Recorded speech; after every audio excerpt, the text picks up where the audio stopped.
A late rally in a Houston baseball stadium, a floor crossing in Ottawa, and a global oil decision drawing Allied blowback, all on a quiet, snowy Saturday. And later in the brief, the one number to watch in Parliament that could change how easily the government passes bills this spring.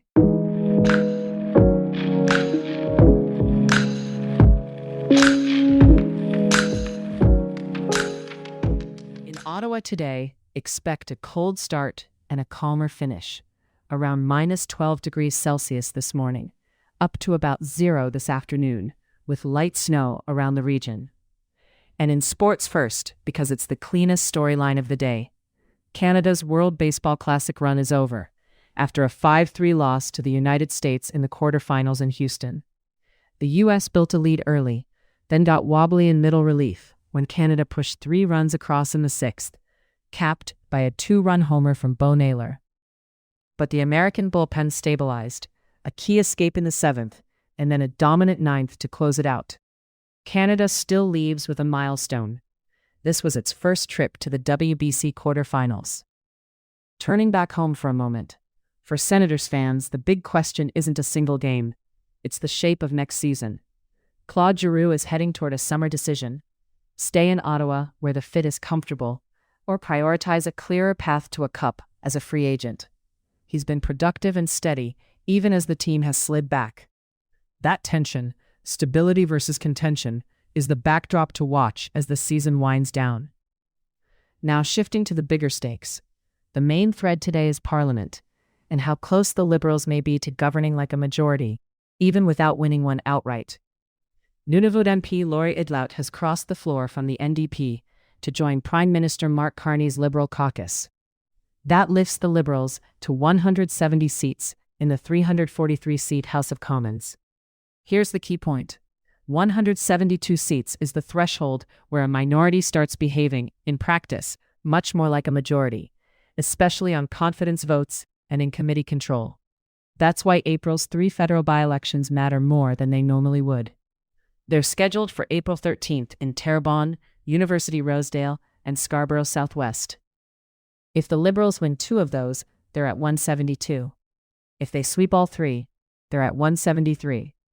Either outcome would reduce the day-to-day leverage of opposition parties and make it easier for the government to move legislation without negotiating every step. The risk here is less about one defection and more about public trust and parliamentary temperature. Interim NDP leader Don Davies is calling the move a breach of the sacred trust of the ballot box, arguing MPs who switch parties should go back to voters. Conservatives are also framing it as backroom dealing.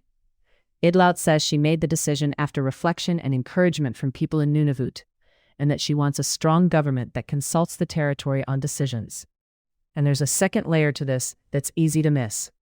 Even with numbers moving in Carney's direction, discipline inside the Liberal caucus still matters, aimed at tightening export controls on military exports to the U.S. to prevent diversion to third countries could draw support from a slice of Liberal MPs, which would be an uncommon internal split.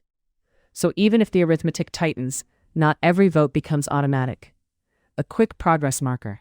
In a moment, one international story that's feeding directly into Canadian economic pressure points, including trade talks, and then we'll wrap with what to watch next in Ottawa.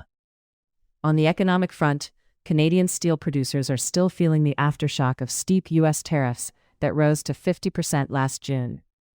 One major producer reported shipments down sharply year over year, deeper losses, and tens of millions in direct tariff costs.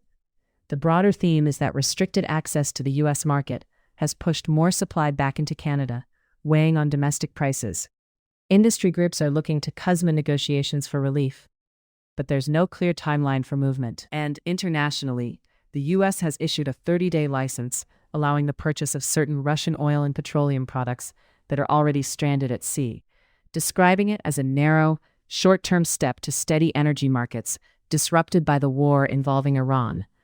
The move drew criticism from several allies. Canada's position today is straightforward. Ottawa says it will keep its sanctions in place on Russia and the so-called shadow fleet. Oil prices have been volatile, and officials are trying to limit knock-on effects. But the diplomatic disagreement is real, and it's happening in public. Act 3. What to watch next and what's still uncertain. First, on Parliament, the number to keep in your head is 172. Watch the April 13th by-elections and watch whether any more MPs cross the floor, because that's what determines whether this spring feels like minority bargaining or majority momentum. Second, on the steel file, watch for any explicit linkage between tariff relief and wider CUSMA terms.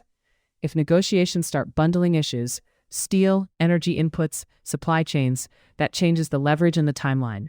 And finally, in sport, Team USA moves to a WBC semifinal in Miami on Sunday against the Dominican Republic. Canada's tournament ends, but the progress, getting to the quarterfinals, sets a new baseline heading into the next cycle. That's the brief for Saturday, March 14th. Stay warm out there, and we'll be watching the by-election set up closely in the days ahead.